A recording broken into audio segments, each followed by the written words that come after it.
여러분 다니엘서의 정상에 와 있습니다. 피크에 와 있는데 이 부분의 해석에 따라서 요한계시록 해석이 완전히 갈라집니다. 그래서 이 종말론의 뭐랄까 가장 튼튼한 기초가 여기서 닦이거든요. 그래서 여러분 이번 기회에 조금 기본적인 개념을 한번 잡으시면 좋겠습니다. 여러분 바로 본문에 들어가면 24절입니다. 24절에 내 백성과 내 거룩한 성을 위하여 70일에로 기한을 정하였나니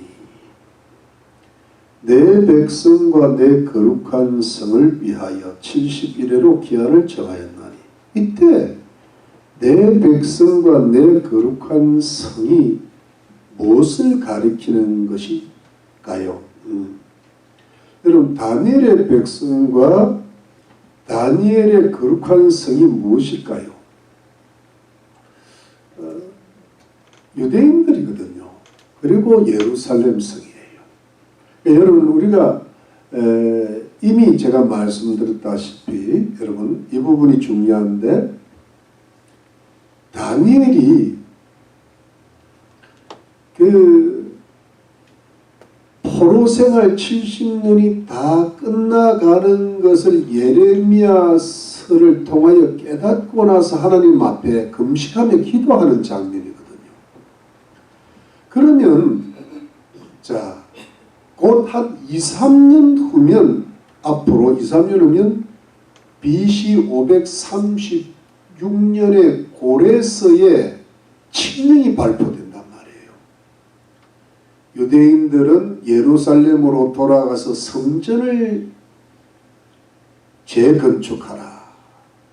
이게 이제 스룹바벨 성전이고 제2성전인데 자 그러면 다니엘이 그 이스라엘 백성의 회복을 위해서 70년의 고난이 끝나기 위해서 기도를 했는데 오늘 본문을 보면 그 회복은 당연히 이 70일에 들어가죠. 70일에 들어가는데 그 BC 536년부터 이제 좀 복잡하지만 그냥 이렇게 알고만 듣고만 BC 444년이 언젠가 하면 느헤미야가 성벽을 재건을 하려고 돌아와서 마치는 게 BC 444년이에요. 그러면 한 몇 년 되면 한 90년 정도의 오랜 시간에 걸쳐서 성전과 성벽이 이렇게 회복이 된단 말이에요.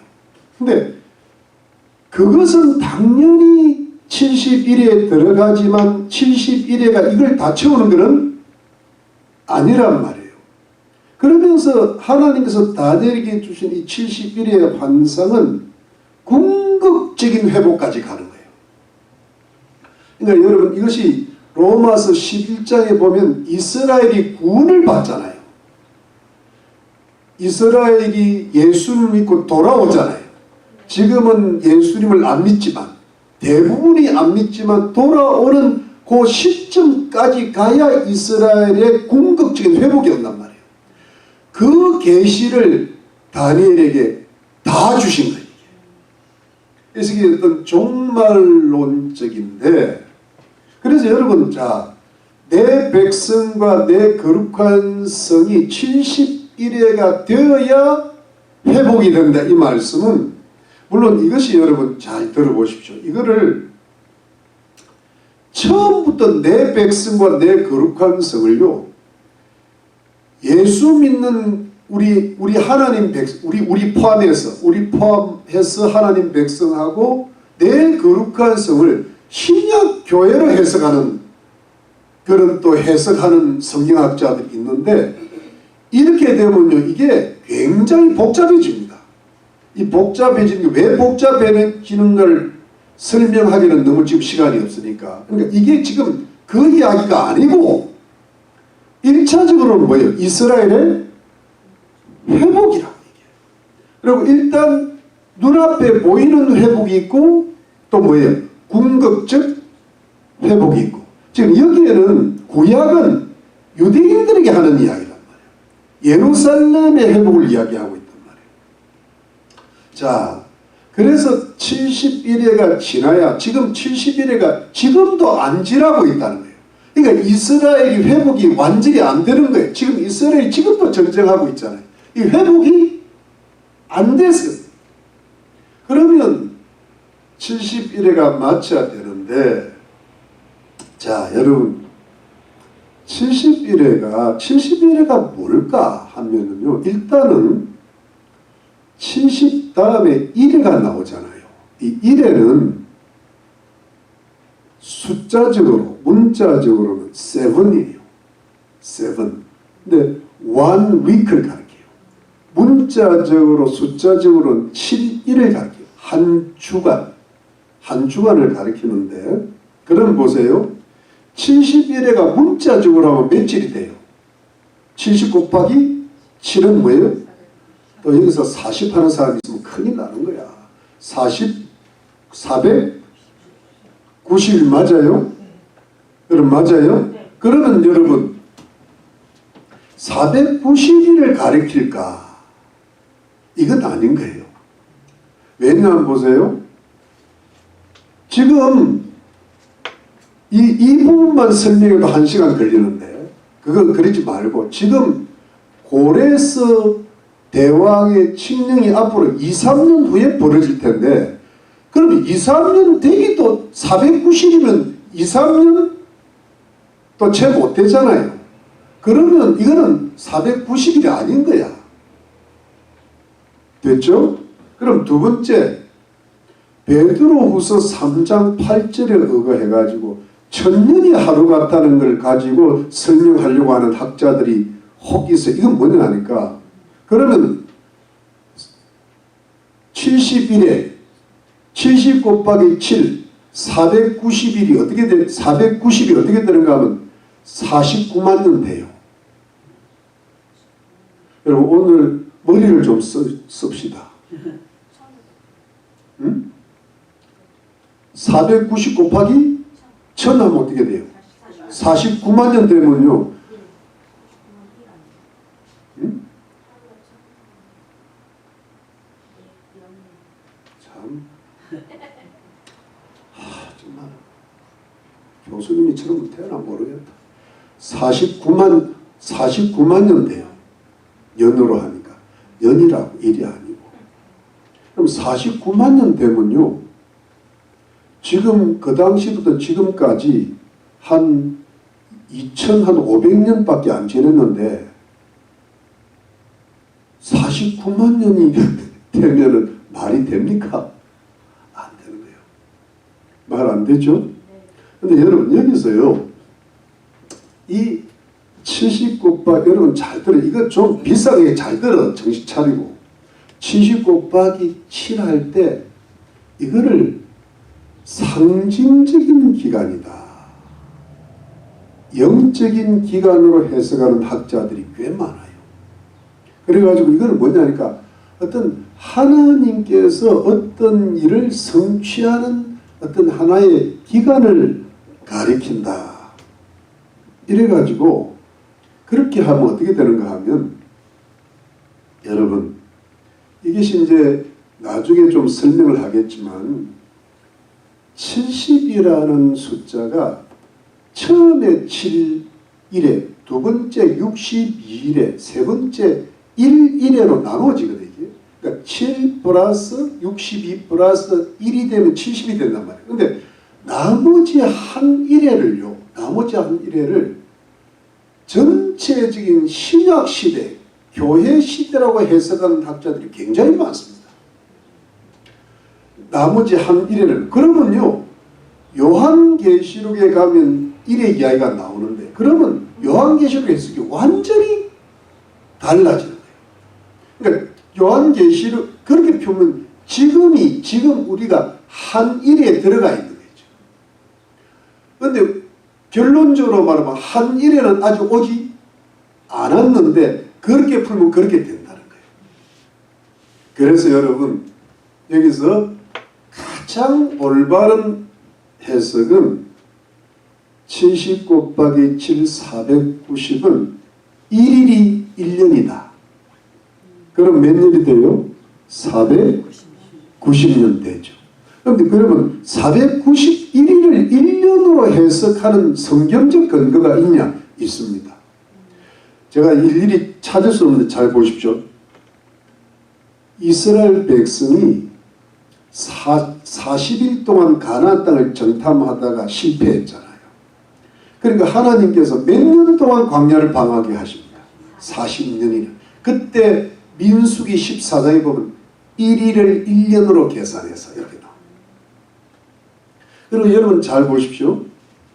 에스겔서 4장에서 보면 에스겔이 90일 동안 고통을 당하고 고난을 당하고 또 40일 동안 고통을 당할 때 북이스라엘의 390년 남유다 왕국의 40년이기 때문에 그때는 1년을 거꾸로 모여요.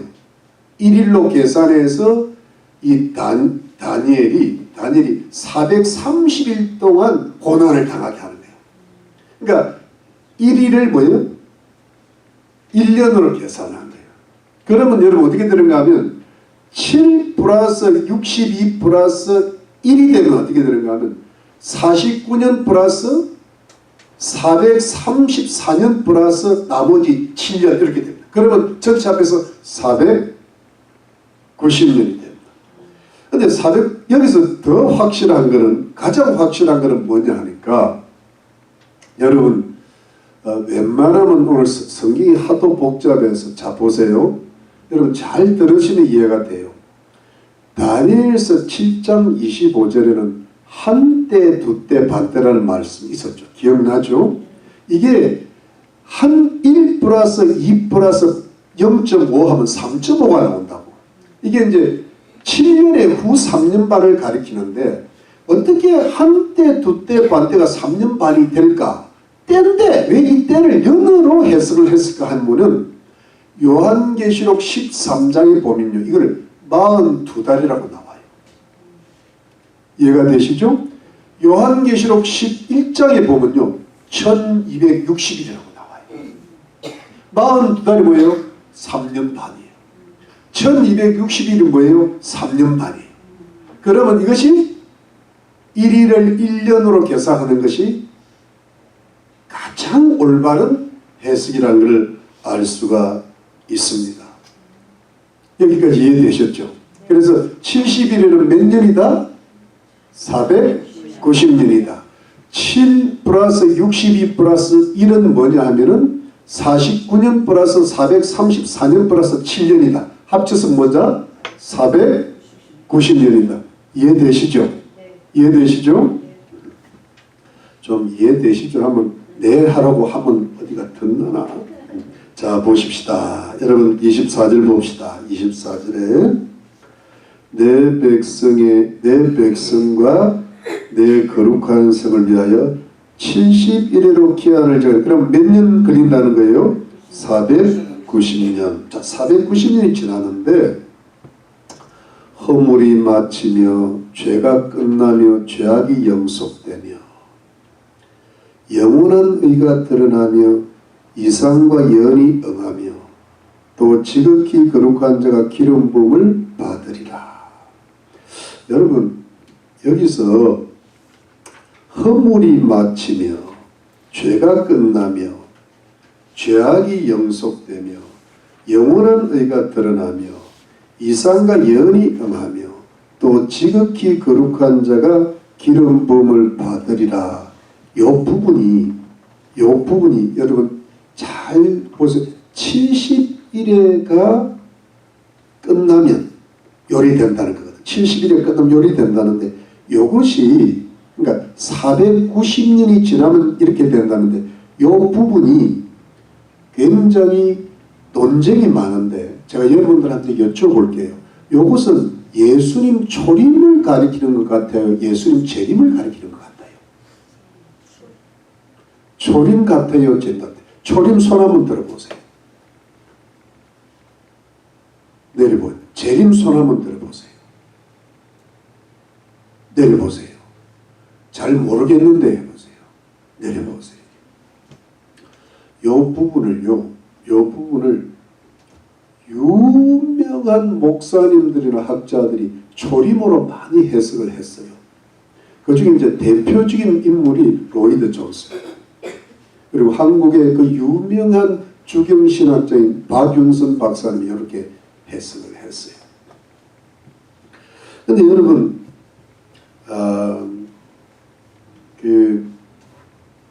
이 부분이 조림으로 이해할 수 있는 부분이 그렇게 해석이 되는, 그렇게 느껴지는 부분이 많은 게 보세요. 예수님이 초림이 오시면 허물이 마치고 죄가 끝나고 제가 영영이 속해지며, 그러니까 우리 죄가 깨끗이 씻어지잖아요.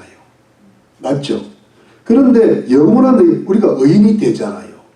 그리고 이상과 예언, 구약의 이상과 예언이 성취되어 예수님 오셨잖아요. 또 지극히 거룩한 자가 예수님이 기름 부음을 받으려 예수님이 왕으로 오셨잖아요.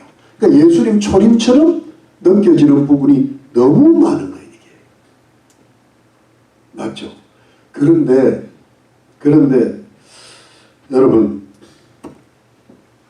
이 부분을 어떻게 한번 생각을 해봐야 되는가 하면 우리가 다니엘서 2장에 그 신상이 있을 때 맨 발쪽이 뭐였어요? 발쪽이 진흙과 철로 이렇게 됐었잖아요.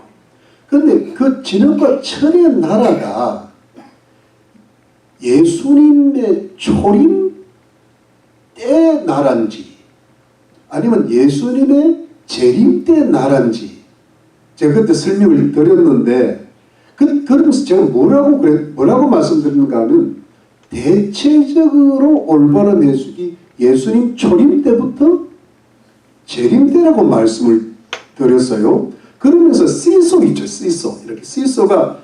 시소는 여기도 사람이 있고 여기도 사람이 있는데 한 번씩 기울어지잖아요. 근데 그것이 약간 재림 쪽으로 무게가 갔다. 제가 그 이야기 들었죠. 기억나죠? 근데 왜 재림 쪽에 무게가 가는가 하면, 다니엘서 2장에 그 철과 발가락 나라를 뜬 돌이 탁 칠 때 신상 전체가 다 무너지잖아요. 예, 그 뜬 돌이 예수님을 가리키는데, 예수님이 오셔서 그 뜬 돌이 태산을 이룬단 말이에요. 그 태산을 이루는 것이 예수님 초림만을 가리킬까? 아니면 초림부터 시작해서 재림 때 가서 하나님 나라가 초림 때 시작되었다가 하나님 나라가 재림 때 완성되는 걸 가리킬까? 근데 태산을 이루었다는 말은 무슨 뜻인가 하면 초림만 갖고는 안 된다. 지금 우리가 하나님 나라가 완성돼 가고 있잖아요.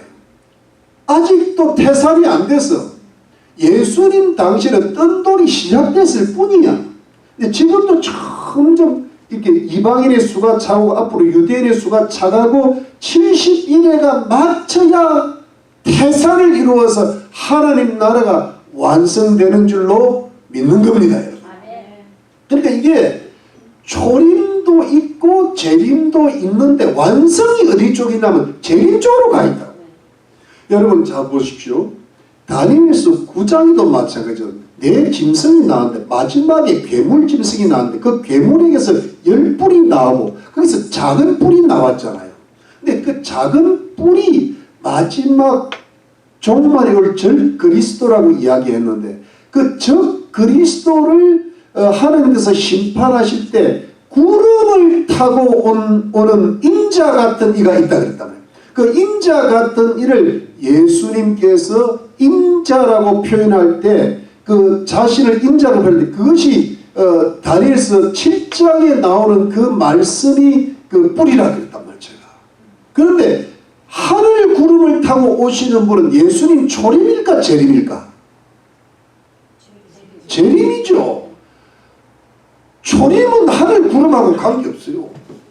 재림이 하늘 구름하고 관계 있는 거예요. 그러니까 이게 다니엘서 2장도 그렇고 다니엘서 7장도 그렇고 뭐냐니까 예수님 초림도 있겠지만 반드시 어디까지 가요? 재림까지 가면서 반드시 종말의 사건까지 이야기를 하고 있는 거예요. 그러니까 뭐냐니까 다니엘서 전체는 뭐 이제 오늘 9장에 왔는데 이 71회에서 예수님 초림만 이야기할 까닭이 없는 거야. 이 다니엘서 전체 문맥을 볼 때 그러니까 반드시 환상이 나오면 거기에는 그 당시 이루어져야 될 부분도 있겠지만 맨 마지막에 예수님 재림의 부분까지 하나님 나라가 시작되었지만 그게 점점 커지고 예수님이 구름 타고 오시는 그 순간까지 종말적 사건까지 계시하는 것이 다니엘서의 목적이란 말이에요. 이제 감이 오십니까? 그러니까 이게 다니엘서 오늘 금방 9장 24절은 다니엘서의 결론 부분이에요. 자, 다시 한번. 왜냐하면 이 부분이 25절, 26절, 27절은 뭐냐니까 다니엘서 24장의 결론 부분의 세부적인 상황이에요.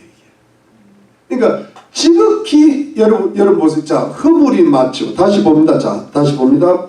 허물이 마치며 죄가 끝나며 죄악이 영속되며 영원한 의가 드러나며 이삭을 영이 할 때 허물이 마친다. 죄가 끝나되 죄악이 영속된다는 것은 여러분 이것이 우리 인류의 죄가 끝나고 우리 인류의 허물이 마치고 우리 인류의 죄악이 영영이 속해진다라고 넓게 해석하기 이전에 이게 지금 1차적으로는 다니엘의 백성이에요. 예루살렘 지금 이스라엘의 회복이잖아요. 이스라엘의 궁극제 다니엘은 크리스찬이 앞으로 생길지 아닌지도 몰라. 다니엘의 관심은 누구예요? 유대인이라고. 예루살렘이라고. 그러면 여러분 이스라엘이 언제 궁극적으로 회복되고 지금도 이스라엘에 죄가 많아가지고 죄가 많은 저 고통을 하나님 앞에 죄를 지어가고 저 고통을 당하고 있는 아직도 예수님을 그리스도로 믿죠. 죄가 많은데 지금 예수님 초림 때 죄가 이스라엘 백성의 죄가 끝난 게 아니라 예수님 초림 때 죄가 더 많아졌어요. 예수님은 십자가에 죽였잖아. 지금도 이스라엘 죄가 아직 끝나지 않았거든요. 자, 로마서 11장 갑니다. 자, 로마서 11장 예, 로마서 11장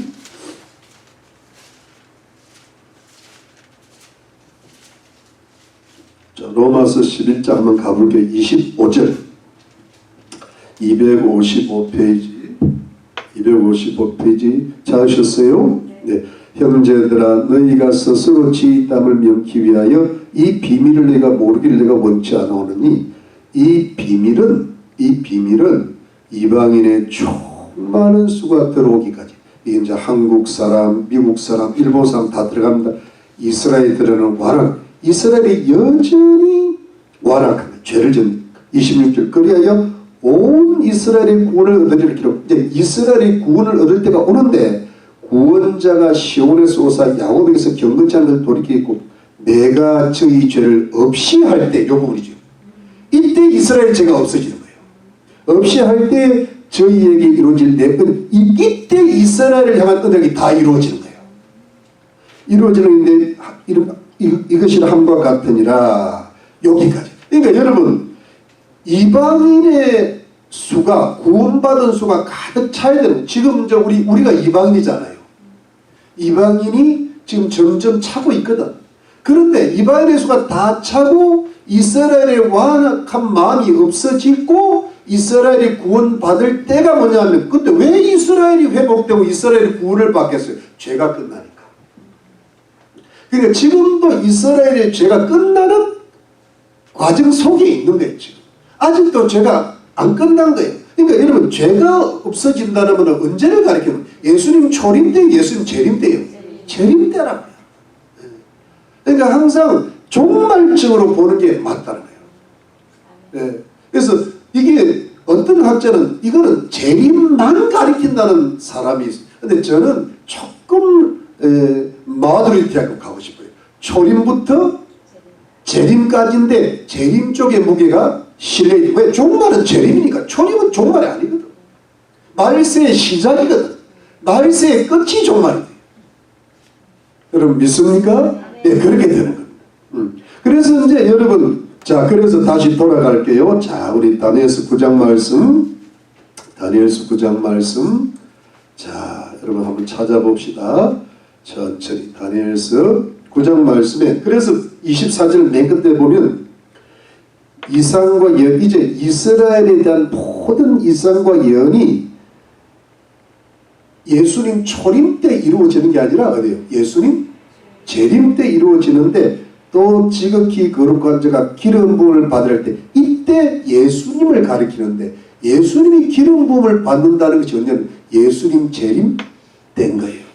근데 물론 여러분, 예수님이 기름 부음을 두 번 받아요. 한 번은 예수님 초림 때 세례 받았잖아요. 그때 내 사랑하는 아들, 그때 성령이 내려오는. 그런데 여러분, 이것이 한 번으로 first coming이 있고 뭐예요? second coming이고, 초림과 재림인데, 재림 때 여러분, 재림 때 예수님이 하늘 구름을 타고 오실 때, 그때 비로소, 지금도 예수님은 왕이시고 초림 때도 예수님이 왕으로 오셨지만, 그때는 뭐냐, 마지막으로 만왕의 왕으로 등극을 하신 거예요. 완전한, 여러분 다윗도 기름 부음을 두 번 받았잖아요. 사무엘 할 때 한 번 받고, 나중에 사무엘 죽고 나서 다윗이 진짜 왕이 됐을 때 또 기름 부음 받잖아요. 맞습니까? 다니엘은 다윗은 세 번 받았나? 헤브론 왕 때 한 번 더 받고, 이스라엘 전체 할 때 한 번 더 받아요. 그러니까 완성될 때 또 받는 거예요. 그래서 여러분, 그것이 이제 뭐랄까, 성경에 여러분 제가 다니엘서 2장하고 7장은 더 이상 말씀 안 해요. 왜냐하면 그때는 반드시 하늘 구름을 타고 온다 그러셨고, 태산을 이루는 것은 그때 완전한, 그때 여러분 다니엘서 2장과 7장을 기억해 보면, 그때 나라가 예수님께 바쳐진다 그랬고, 그때 성도들이 권세를 얻는다 그랬단 말이에요. 그때 왕이 완전한 왕이 되시는 거예요. 완전한 왕. 지금 예수님을 왕으로 모시지 않는 사람들이 너무 많잖아요. 예수님은 왕은 왕이시죠. 근데 그때는 만왕의 왕이 되네. 만 백성의 왕이 되네. 그게 이제 메시아 왕국이 되고 소위 천년 왕국이 될 줄로 믿는 것이죠. 아멘입니까? 그래서 이제 그런 날이 오는데, 여러분 구약에 보면, 제가 시간이 너무 없어서 구약의 스가랴서 14장에 보면요, 예수님이 감람산 동쪽 우편에서 다시 돌아오신다 그러네요. 예수님 재림을 가리키고. 자, 여러분 이걸 한번 찾아봅시다. 계시록 11장 15절. 계시록 11장 15절. 자, 계시록 11장, 계시록에 가면 계시록 11장 15절 말씀. 15절. 자, 410페이지 찾으셨죠? 일곱째 천사가 나팔을 불며 하늘에 큰 음성들이 가오되, 일곱째 천사가 나팔을 불 때 세상 나라가 우리 주와 그리스도의 나라가 되어 그가 세세토록 왕노릇 하시리로다 하니. 그러니까 왕이 앞으로 되실 거라 이 말이에요. 예수님 재림하실 때. 근데 어디 나라가 예수님 나라가 된다는 거예요? 세상 나라가. 그러니까 여러분 저를 한번 보실래요? 완전한 새하늘과 새 땅, 새하늘과 새 땅, 새 예루살렘이 이루어지기 전에 이미 이 땅에, 이 세상에, 이 미국, 한국, 일본, 브라질 다 있는 이 땅에 예수님이 재림하시고요. 그걸 전문용어로 파루시아거든요. 이 땅에 이 지상 재림하셔서 이 세상 전체를 누가 다스릴 거예요? 예수님 왕. 그럼 우리는 뭐 왕노릇하는 거예요. 그것이 뭐냐니까 천년 왕국이고 메시아 왕국이고, 그때 이스라엘이 구원받고 이스라엘이 하나님 백성 된다 이 말입니다. 그것이 이스라엘의 궁극적 회복이고 완전한 회복이고 이스라엘의 구원입니다. 그 이스라엘이 지금 그렇게 돼가고 있다는 거예요. 이해되시죠? 그래서 여러분 이 24절은 시작은 초림으로 시작할 수도 있겠지만 궁극적으로 어디에 무기가 있다? 재림에 있다. 이스라엘의 죄가 지금도 있으니까 죄가 마친 때는 예수님 재림 때다.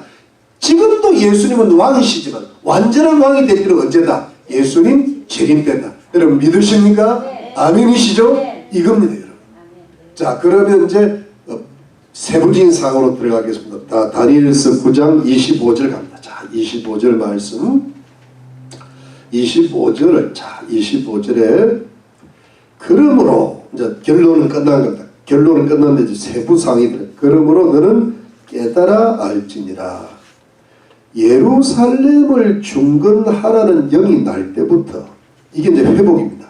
그 당시의 회복인데 기름 부음을 받은 자 곧 왕이 일어난다는 것은 예수님의 초림을 가리켜요. 여러분 다시 한번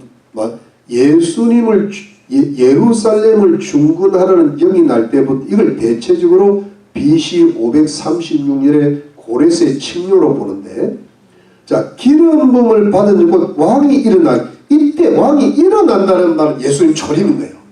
왕이 완성되는 게 아니라 일어나기까지 7일에와 62일에가 지날 것이요. 이때 7일에와 62일에를 나누어는 놨는데 한꺼번에 붙여놨어요. 이건 무슨 뜻인가 하면 예루살렘을 중건하라는 고레스의 영이 날 때부터 7일에가 지나면 예루살렘 성이 중건이 완성이 된다는 거예요. 그런데 7일에가 지나서 예루살렘이 성이 완성될 때부터 62일에가 지나면 누가 온다는 거예요? 예수님이 탄생하신다.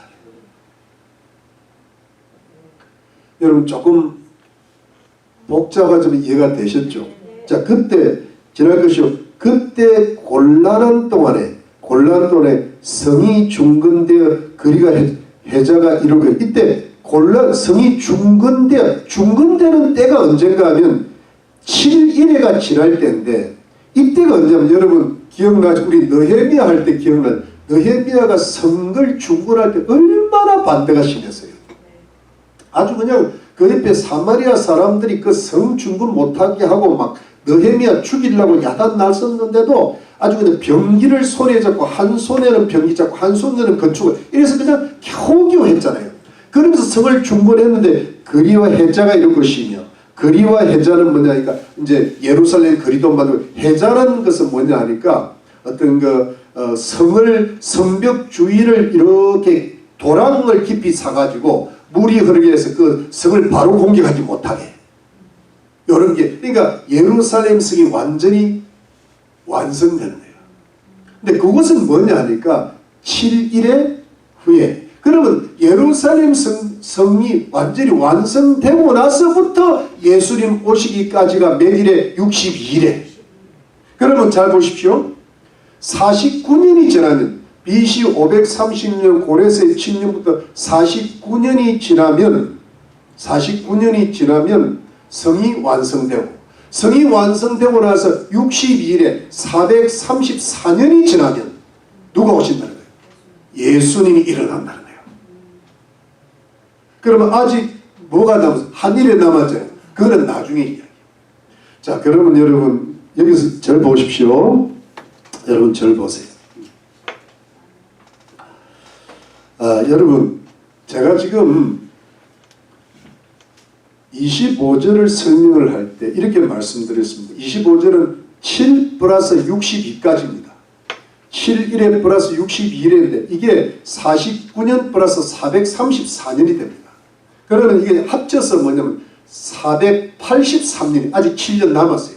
근데 문제는 제가 어떻게 설명을 드렸냐면은 BC 536년에 바사 제국의 고레스의 칙령이 성전을 중건하라 해서 예루살렘으로 보냈잖아요. 스룹바벨이라는 그래서 보냈단 말이에요.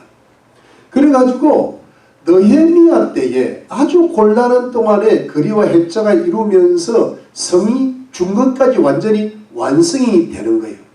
그리고 그때 완성될 때부터 예수님의 초림 부분까지 기름 분쟁이 이제 서서히 일어날 때까지 그때까지를 62일이라고 제가 설명을 드렸잖아요. 이것이 제가 여러분들에게 말씀드리는 게 대체로 우리 복음주의권에서 받아들이는 대체적인 해석이에요. 저는 이 해석을 찬성합니다. 그런데 여러분, 오늘 이런 부분을 말씀드릴 때가 많지 않아 가지고 제가 이 말씀을 또 드릴게요. 이 부분을 해석하는데 한 대여섯 가지, 간단하게 추려도 한 대여섯 가지가 있습니다. 자, 보십시오. 첫 번째는 자유주의적인 견해가 있어요. 이런 부분까지 말씀을 드리는 게 좋을까, 뺄까요? 어떡할까? 제가 들어보시죠. 여러분, 요거는 뭐냐 하니까 이렇게 됩니다. 참, 이 자유주의자들은 BC 536년에 고레스의 칙년부터 이야기하는 게 아니라 희한하게 숫자를 잘 맞췄어요. 그래가지고 BC 586년에 예루살렘 성전이 파괴될 때부터 BC 536년에 고레스의 칙령이 있을 때까지를 7일에로 봐요.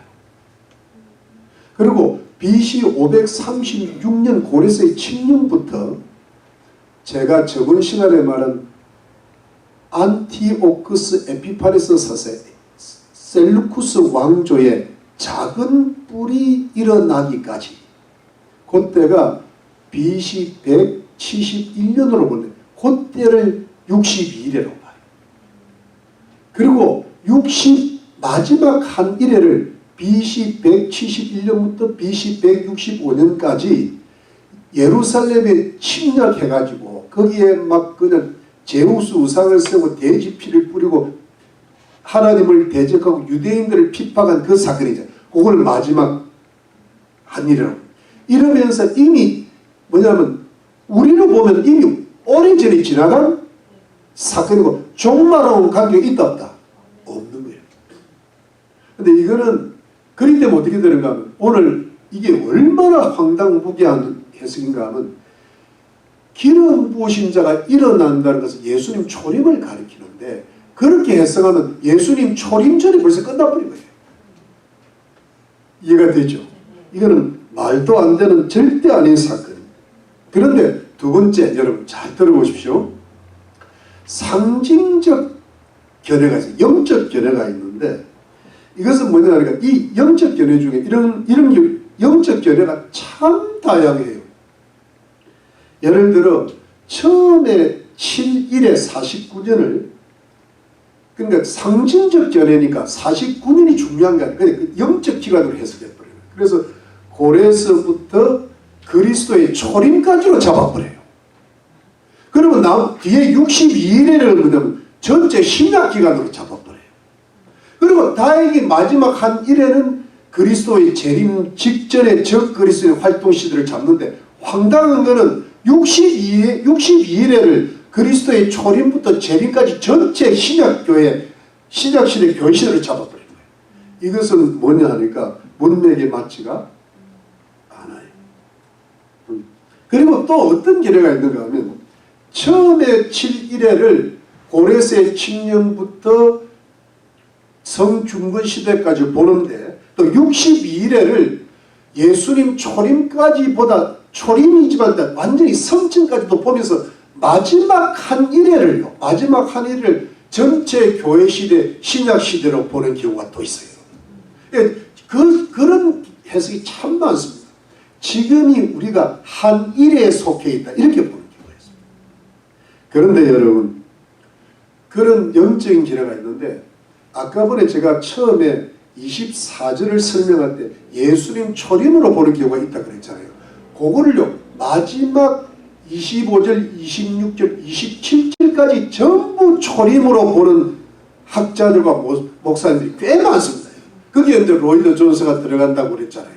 근데 그걸 어떻게 보는가 하면 BC 536년에 고레스의 칙령이 있어요. 그 다음에 성중건이 끝마쳐. 그럼 성중건에서 예수님 초림 때, 예수님 초림까지 62일에가 지내.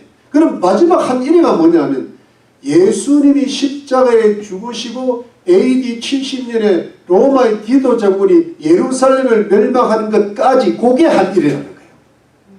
이래 가지고 해석하는 경우들이 참 많습니다. 그러면 뭐냐니까? 그러면 오늘 70일에가 어디로 끝난가 하면 예수님 초림 플러스 예수님이 AD 30년경에 돌아가시는 마지막 40년은 뭐니까 그 디도 장군이 예루살렘을 멸망하는 것까지 끝나버려요. 여러분 이해되시죠? 이제 그리 되면 종말론이에요? 종말론이 아니에요?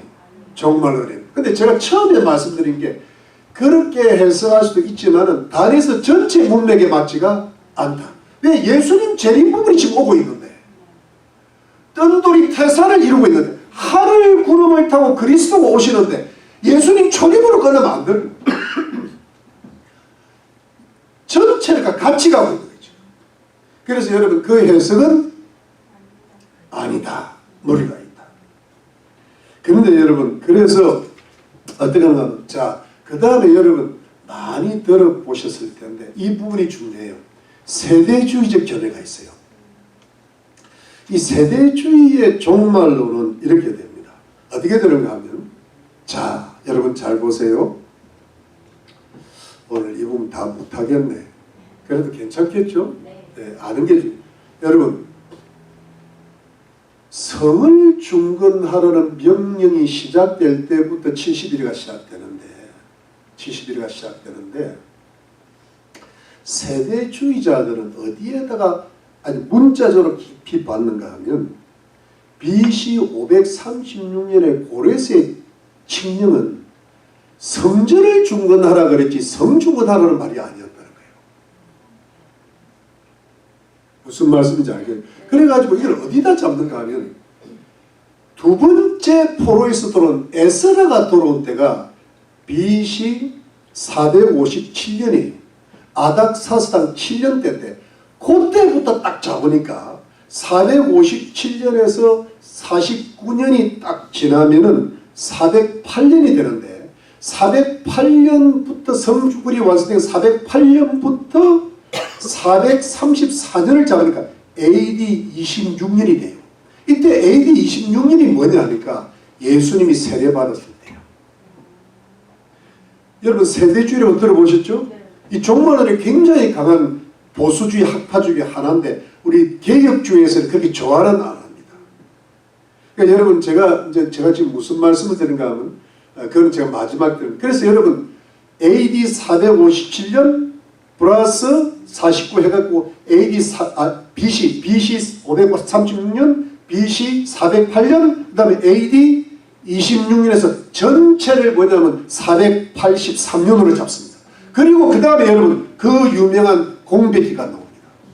공백기가 신약시대 교시. 그리고 맨 마지막에 주님 오실 때 마지막이 7년, 이 7년 대환란입니다. 저 그리스도의 활동식입니다. 이래가지고 세대주의자가 종말론을 주장하는 거예요. 그런데 여러분 그게 세대주의자인데 아까 전에 제가 그 초림에 맞춘 그 있는데 지금 우리 개혁주의권에서 굉장히 유행하는 종말론이 하나 있습니다. 네, 기대하시라. 이게 다섯 번째가 개혁주의 종말론인데 일부 어떻게 보는가 하면 초림 말고 근데 여기는 어떻게 보는가 하면 이렇게 봅니다. 제3차 기한을 봅니다. 제3차 기한은 뭐냐면 느헤미야가 돌아왔을 때 느헤미야가 돌아왔을 때는 BC 445년 근데 사실은요 문자적으로 보면 이게 맞습니다. 성을 중건하라는 것은 느헤미야 때예요. 에스라 때는 성 중건하라는 말이 없어요. 성물을 봉헌하고 종교 개혁하러 왔지 성 중건하고는 관계없어요. 근데 성 중건은 뭐예요? 느헤미야 관계는. 근데 BC 445년 아닥사스다 왕 20년부터 49년이 지나면 BC 396년인데 거기서 434년 62대가 지나면 AD 38년이 나옵니다. 그러면 AD 38년은 예수님이 십자가에 죽고 공생이 끝날 때보다 한 10년이 더 넘어가잖아요. 그런데 이 넘어가니까 이거 안 맞다 그랬는데 왜 복음주의자들이 좋아할까 하면 AD 38년을 어떻게 보는가 하면 이렇게 봅니다. 그 당시에 유대인들은 한 달을 30일로 봤다는 거예요. 근데 지금 우리는 어떻게 봐요? 한 달을 31일도 있고 그렇잖아요. 그래서 지금 달력은요 1년을 365.242로 봐요. 여러분 그러면 근데 이게 사실은 여러분 옛날 로마의 율리우스 황제 때는 그때도 태양력을 지금 우리가 태양력 그때는 365.25로 봤어. 그런데 나중에 학자들이 밝히니까 365.242라고 밝힌 거예요. 그래가지고 1500년 AD 1500년경에 어느 날 로마 황제 그레고리라는 로마 황제가 10월 15일로 공식적으로 바꿔버려요. 10일을 없애버려요. 그래도 그때부터 우리가 쓰는 태양력이 그레고리역이에요. 그런데 그 전에는 율리우스 역인데, 근데 유대인들은 옛날부터 우리 옛날에 썼던 음력 있죠. 음력하고 비슷해가지고 그게 줍니다 이렇게.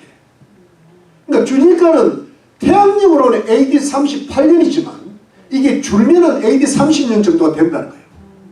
이렇게 그래서 지금 복음주의 학자들은 굉장히 인기. 그래 그게 말이 되는 게 여러분 지금 우리가 예를 들어 우리가 아담을 보통 태양력으로 하면 BC 한 4000년 정도 잡는데 유대력으로 하면 BC 3761년이 됩니다.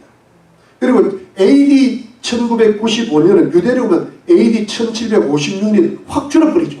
그러니까 38년이 얼마든지 10년도 줄 수 있다는 거예요. 그래서 여러분 문자적으로 하면 요 해석이 맞습니다. 그러니까 세대주의자보다는 복음주의자가 맞습니다. 왜? 에스라가 돌을 때는 성중근이 아니야.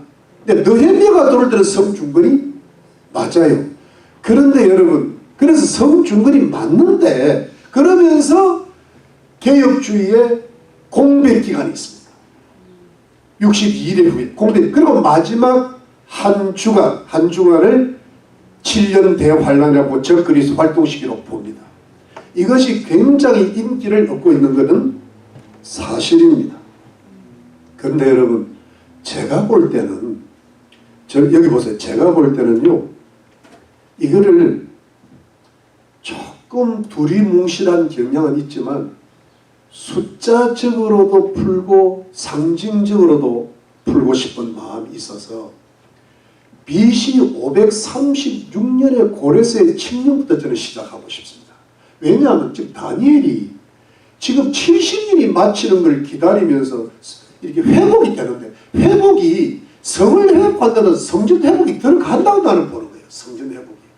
그래서 BC 533년부터 BC 444년 느헤미야의 회복까지가 한 7일회를 차지하고 그 다음에 완전히 성중근이 끝나고 예수님 초림해서 예수님의 공생애까지가 62일회가 끝나고 그리고 공백기간이 유대인들한테는 공백기간이 신약시대입니다. 이방인의 시대. 공백기간이 끝나고 그 다음에 마지막 한 일회가 7년 배한이 되고 적그리스도의 활동시라고 저는 보고 싶습니다. 이해가 되시죠? 그걸 제가 주장하는데 여러분 아무튼 간에 여러분 이 부분에 있어서 이 부분에 그냥 제가 간단하게 정리해드리면 이거 갖고 너무 골치할 필요가 왜? 이미 7일에 플러스 62일에는 이러나 저러나 다 지나간 거야. 왜냐하면 62일에까지는 예수님 초림이라고 하는 사람도 그러니까 초림이 맞아. 예수님 재림이라고 하는 사람도 62일에까지는 예수님 초림 부분이야. 이해가 됩니까? 그러니까 고레스의 칙령부터 시작했던 아닥사스다 7년에 에스라 때부터 시작했던 또 뭐예요? 느헤미야 귀할 때 시작했던 그건 다 과거의 일이잖아요. 다 지난 일이야. 지난 일은 생각해야 돼 말아야 돼. 알아야 돼. 그러니까 지금까지 제가 다 한 게 헛방이야. 헛방인데 아는 거는 중요하다. 그러니까 다 헛방인 줄로 믿으세요. 이거 갖고 너무 따질 게 아니야. 근데 정작 중요한 거는 26절입니다. 자, 갑시다. 26절. 지금부터 중요합니다. 26절에 62일에 뭐예요? 후에. 이거는 예수님 초림 후에. 맞습니까? 기름 부음을 받은 자가 끊어져 없어질 것이며, 이게 뭐예요? 예수님 십자가 사건이에요. 여러분, 예수님의 공생애가 딱 끝났어. 예수님 생애가 이 땅에서 그때거든요. 십자가에서 죽으실 때. 자, 끝났는데 죽으셨어. 62일에 여기가 26절이 공백기예요. 21일 후에잖아. 그 다음에 장차 한 왕의 백성이 와서 그 성과 성소를 해파하려니와 그의 종말은 홍수에 음물될 것 같은 것입니다. 이 장차 한 왕의 백성이 와가지고 예루살렘 성읍과 예루살렘 성전을 회파하는 그 사람이 누굴까요? AD 70년의 디도 장군입니다. 로마 황제의 명을 받아가지고. 그런데 그래 AD 70년이 지났어요. 그런데 또 끝까지 전쟁이 있으리니 황폐할 것이 작정되니라. 끝까지 전쟁이 있으리니 이때가 언제예요? AD 70년일까요? 지금도 계속될까요? 종말까지. 요 26절이 뭐냐니까 공백기를 가는 긴 공백기. 이때는 뭐냐면 이게 지금 우리 이방인의 때고 신약 시대고 교회 시대인데요. 이때는 유대인의 시대가 아니에요. 유대인들 지금도 와를 해가지고 아직도 죄가 안 끝났고 유대인들이 예수님을 안 믿는 거예요. 근데 지금 이제 뭐냐면 공백기의 마지막 정도에 오니까 1948년 5월 14일 날 1800년 만에 이스라엘이 뭐예요? 저쪽 회복이 되잖아요. 영토가 회복되고 예루살렘이 회복되는데 뭐가 회복이 안 돼요? 성전이 회복이 안 되는 거예요. 맞죠? 그러면서 여러분 뭔가 종말의 지금 징조가 보이기 시작하는 거예요. 지금. 그래서 제가 종말론을 하는 겁니다. 그런데 아직은 때가 아니에요. 성전이 회복. 그래서 지금 긴 공백. 그리고 이스라엘 백성들이 이전에는 예루살렘에 한 30개 40개 우리 교회가 있어요. 지금 한 3, 400개가 늘어났다는 거예요. 뭔가 조짐이 보이기를 시작하는 거예요. 그래서 지금 이게 공백인 겁니다. 자, 그 다음에 27절 그가 장차 많은 사람으로 더불어 한 일해 동안의 언약을 정하겠고. 여러분 이 그가 누굴까요? 여러분 한번 맞춰. 그가 누굴까요? 여러분 그가 누굴? 그가 장차 많은 사람으로 더불어 한 일해 동안의 언약을 묻게 정하겠고. 한 일해 동안의 언약, 한 일해가 7년인데 조약을 굳게 맺는 사람이 결론적으로 누굴까요? 저 그리스도입니다. 그런데 문맥적으로 보면, 그냥 문맥으로만 보면, 자 보세요. 26절에 장차 한 왕의 백성이 누구라고요? 디도거든. 근데 문맥적으로 보면 그거는 디도예요. 여러분 절 따라오고 계십니까? 네. 디도가 한 1회 동안의 언약을 정한다. 이래가지고 여러분 이게 초림을 주장하시는 분들 중에 디도가 이 1회 동안 한 영적 기간 동안 한 7년 또 한 10년 영적 기간 동안에 예루살렘을 완전히 멸망시킨다는 것으로 끝내버립니다. 그럼 종말론이 아니에요. 아니죠. 그런데 여러분 잘 들어보십시오. 이걸요 기가 막히게 잘못된 설명을 하신 분이 계셨어요. 그분이 그 유명한 로이드 존스. 이 글을 예수님으로 봅니다. 예수님으로 보라고 어떻게 이 해석을 하는가 하면 예수님이 장차 많은 사람으로 더불어 한 일해 동안의 언약을 굳게 정하겠고. 이 여러분 한 일해 동안의 언약을 굳게 정할 때 여러분 잘 들어보십시오. 한 일해를요 신약시대 전체의 언약이라고 부릅니다. 그래서 언약을 굳게 정하면서 예수님의 새 언약을 정한다는 거예요.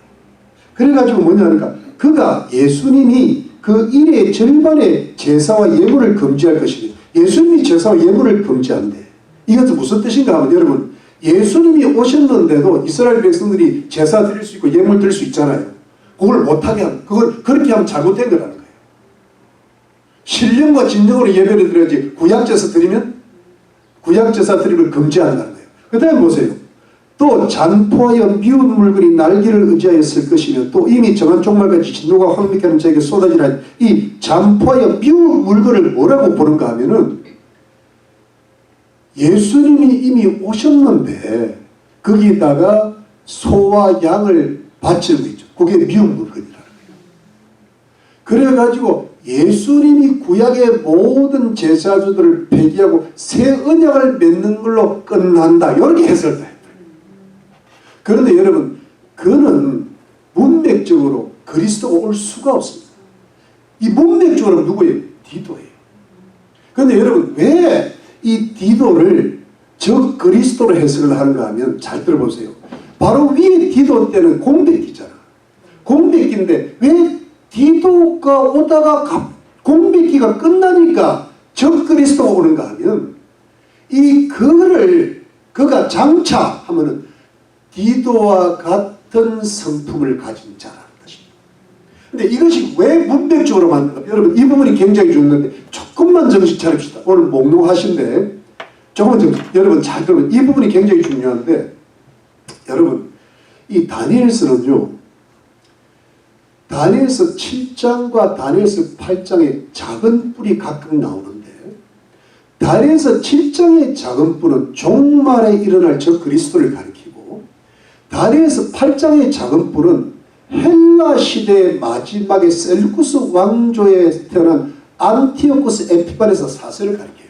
그러면서 앞으로 장차 종말이 일어날 작은 뿔이 이 셀루쿠스 왕조 때의 안티오코스 에피판에서 사세와 같은 작은 뿔이 유대인들을 대적하고 하나님을 핍박하고 주피터 신상, 제우스 신상을 세우고 이래서 예루살렘 성전을 회파시키는 것을 그와 같은 적그리스도로 종말이 나타나게 됩니다.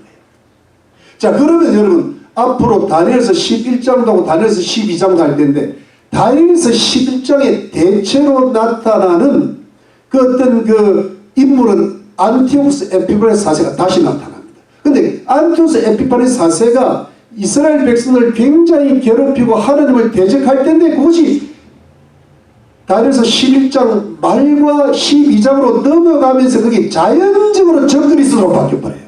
그래서 마지막에 적그리스도로 끝나버려요. 다니엘서 12장은. 그러면 이게 뭐냐니까, 이것이 뭐냐니까, 다른 좀 용어로 하면 이걸 이중예언이라고도 볼 수 있는데, 항상 예수님이 종말 사건에 이중예언이 많습니다.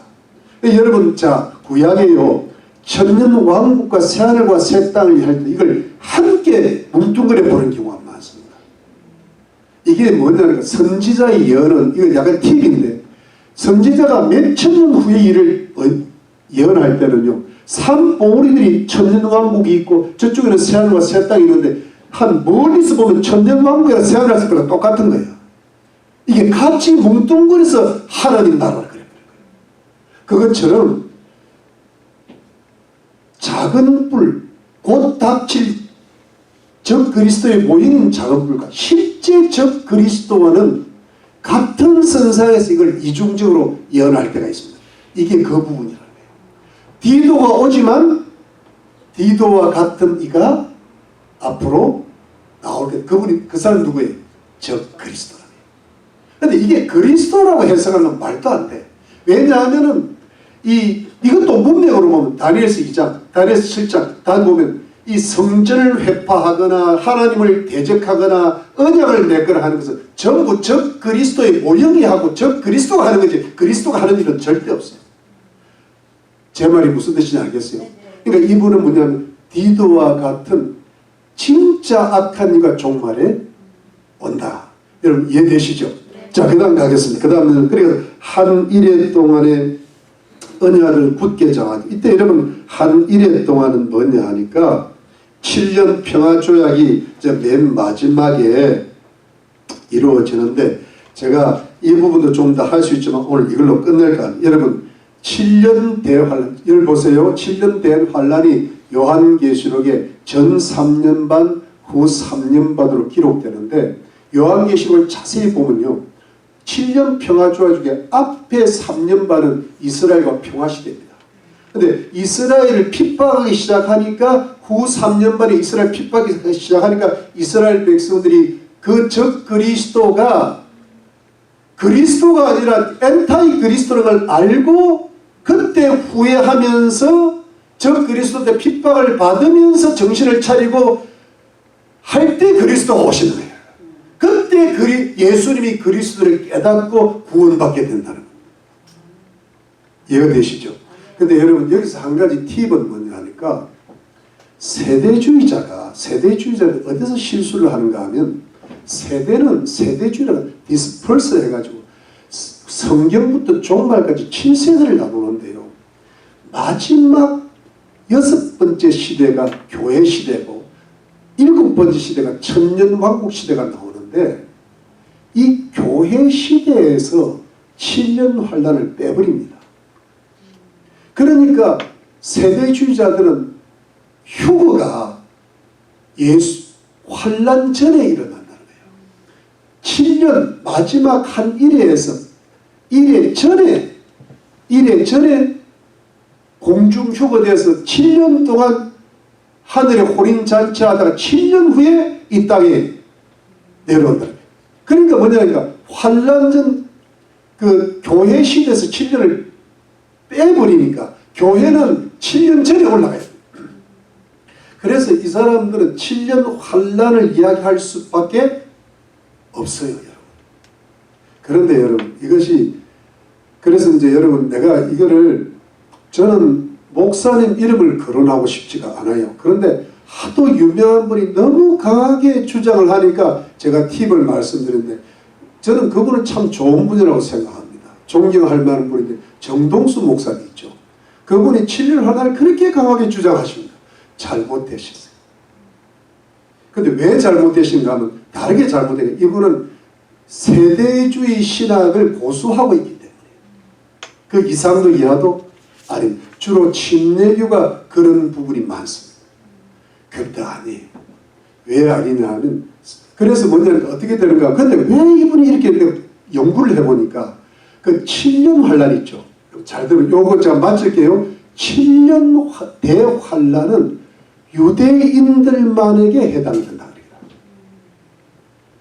그런데 그게 다니엘서를 보면 그게 맞는 게 뭐냐니까 다니엘서는 7년 환란 중에 후 3년 반은 유대인들이 큰 핍박을 받는 거 나와 있잖아요. 그리고 그 전에 공비기간이 시작했거든. 그런데 여러분 어디서 잘못을 하는가 하면 요한계시록을 이렇게 들어가 보면 요한계시록은요 유대인들만을 위한 기록이 아닙니다. 다니엘서는 유대인들만을 위한 기록이라고 볼 수도 있지만 그러나 거기도 예수님 초림이 재림이 들어온다고. 그런데 요한계시록은 절대 유대인들만을 위한 게 아니고 하나님 교회 플러스 유대인들이 같이 포함되는 겁니다. 그래서 여러분 7년 대환란 속에 있는 모든 사람들 유대인들하고 마태복음 24장에 있는 고난받는 사람들 유대인 그러니까 분명히 환란 후에 예수님이 오신다 그랬는데 근데 문제는 그러면 환란에 겪는 사람들은 누구냐면 그 유대인들만 환란을 겪는다는 거예요. 예수님 교회는 7년 전에 휴거했다는 거예요. 근데 제가 요한계시록에만 환란 전에 휴거했다는 기록이 요한계시록에 없어요. 억지했어요. 그러면 뭐냐 하니까 요한계시록에 나오는 7년 대환란은 유대인들만 기록이 아니라 유대인도 포함되겠지만 누가 들어가나요? 하나님의 교회가. 그래서 환란 통과설이 맞고 우리 그리스도인의 휴거는 예수님 재림 직전에 예수님 재림과 더불어 일어나는 동시에 그게 맞습니다. 지금 복음주의권의 미국 학자들이 60%가 환란 통과설을 주장합니다. 근데 이분들이 왜 그러시는가 하면 내가 그게 뭐 그렇게 이게 이제 뭐랄까 나는 비판하고 싶어. 세대주의도 우리 보수주의 신학의 한 일파입니다. 그렇지만 이거는 이 부분이 왜 세대주의가 굉장히 큰 공헌을 한 것은 시대의 징조를 성경과 연결시켰다는 것은 굉장히 큰 공헌을 한 겁니다. 예를 들어 예수님 지금 이스라엘이 지금 독립돼서 이걸 연결시킨 신학은 세대주의가 어디서 오류를 범했는가 하면 다니엘서와 요한계시록을 같은 선상에서 본 거. 근데 아니. 그래서 제가 그 부분만 찾고를 마치겠습니다. 우리 맨 끝에 요한계시록 갑시다. 요한계시록 12장. 요한계시록 12장 갑시다. 이 부분만 찾고 마칠게요. 마치는 게 좋을 것 같습니다. 요한계시록 12장 17절 자 보세요. 용이 여자에게 분노하여 돌아가서, 용은 사단인데 그 여자의 남은 자손 할 때, 이때 그리스도인은 곧 하나님의 계명을 지키며 예수의 증거를 가진 자들 더불어 싸우려고 바다고 했. 이때 하나님의 계명을 지키고 예수의 증거를 가진, 이때는 유대인들만 가르쳐. 예수 믿는 사람이 여기 들어가요. 우리 교회가. 그런데 가장 중요한 게 13장 16절부터 13장 16절. 이게 이제 666 표받을 텐데, 저가 모든 곧 작은 자나 큰 자나 부자나 빈궁한 자나 자유한 자나 종들로 그 오른손에는 이마에 표를 받게 하고 할 때, 이 표를 받게 하는 게 있어요. 유대인들만 표 받는 게 아니라 예수 믿는 사람들 표 받게 하는. 이게 지금 후 3년 만에 속하는 거거든. 7년 때. 근데 이게 유대인들만 아니고 예수 믿는 사람들에게도 표 받게 한다는 거예요. 그러니까 이게 유대인들만, 이게 굉장히 편협한 그 해석이라는 거예요. 나머지 하나 14장 12절 성도들의 인내가 이때 여기 있느니 저희는 하나님의 계명과 예수 믿음을 지키는 자니라. 이때 성도들은 유대인들만 가르치는 게 아니에요. 하나님의 교회 백성들도 가르친다는 거예요. 여러분 이해되십니까? 그래서 7년 전에 활해서 공중에서 무슨 7년 동안 무슨 혼인잔치를 해요. 그리고 예수님 재림 한 번이지 공중 재림 따르고 지상 재림 때려야 됩니다. 여러분 내가 휴가할 때 말씀드리지만 예수님 공중 재림은 뭐냐 하니까 예수님이 오실 때 우리 성도들이 올라가잖아요. 올라가서 예수님이 영접하러 가는 거야. 여러분 옛날에 무슨 딴 데서 왕이 오거나 대구에서 사신이 오면 나가서 영접하는 거예요. 그러면서 이 땅에 내려온다는 거예요. 그래서 예수님이 만왕의 왕이 되시고 우리는 왕노릇 한다는 겁니다. 공중 재림 때 7년 동안 또 있어. 혼인잔치가 너 고역이야. 그리고 7년 대화는 유대인들은 식사되게 고생하고 있고 우리는 위에서 잔치하고 있고 뭐냐? 하나님이 너무 이중적이시잖아. 그거 아니에요. 이제는 지금 감이 오시죠. 그러니까 성경보다 환란을 하고 그러는데 왜 그러니까 그걸 그 사람들이 세대주들이 유대인들만 해당하는 거예요. 이게 성도들 유대인들만 해당하기 때문에. 그런데 그래서 여러분 이 공중 재림 부분에 대해서는 이 세대주들이 굉장히 억지 해석을 합니다. 요한계시록 4장에 요한이 저 환상을 보러 하늘 나라로 환상을 그걸 공중 재림이라고 봐요. 근데 어떤 목사님이 설명하기를 잘하시고 그걸 공중 재림으로 올라왔는데 가보니까 회의하대 아무도 없대 그게. 그래가지고 장로들이 그래서 왜 교회가 없지? 그러니까 장로들이 24장로가 있어. 그러니까 그 24장로를 교회를 해석해요. 아니에요. 장로는 장로일 뿐이야. 그러니까 뭐든지 교회를 해석하는 거야. No. 나 내 돌. 내가. 이해가 되시죠? 그런데 여러분 우리 마지막 이때 그래서 여러분 제가 왜 이 종말로 하는가 하면 뭐 시한부 종말 이런 잘못한 오해받을까봐 안 하는 사람들이 많은데 그게 아니에요. 우리가 앞으로가 그런 때가 오고 있다. 내가 늘 주장. 우리는 항상 준비해야 된다. 근데 이때 우리 부모가 우리 형제가 우리 자녀가 다 뛰어있지 않으면 내가 헷갈리면 한 명도 구원 못 시킨다.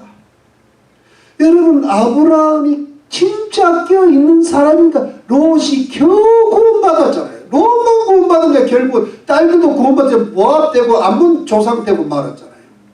근데 그래서 내가 우리가 롯이 되면 구원받은 사람 하나도 없다. 그래서 우리가 아브라함의 길을 가야 된다. 우리가 롯이 되지 말고 롯이 돼야 된다. 그래서 여러분 우리 부모, 우리가 정신을, 지금 왜 문제는 교회, 내가 왜 이런 이야기를 하는가? 나는 그것이 뭔가 그런 느낌이 많이 오고, 우리가 이 지금 세대가요, 교회가 롯을 안 만들고, 아브라함을 안 만들고, 롯을 자꾸 만들어요. 교회는 다니게 만드는데 껴있지 못하게 만드는 거야. 교회 와서 적당히 예배 드리고 할렐루야 하고 적당히 헌금하면 된 줄로 생각하는 거예요. 껴있으라 그랬잖아요. 껴있으라. 주님 오시면 예배하라 그랬단 말이에요. 기름병을 준비하라 그랬단 말이에요. 그러면 하나님이 우리는 당연히 보호해 주실 것입니다. 그리고 우리의 그 간절한 기도를 들으시고 우리 자녀들과 우리 가족들과 우리 이웃들을 반드시 구원해 주시고 이 앞으로 다가올 모든 어둠에 대해 하나님이 반드시 구원도 해주시고 축복도 해주시고 하나님께 영광 돌리게 하실 줄로 믿는 것입니다.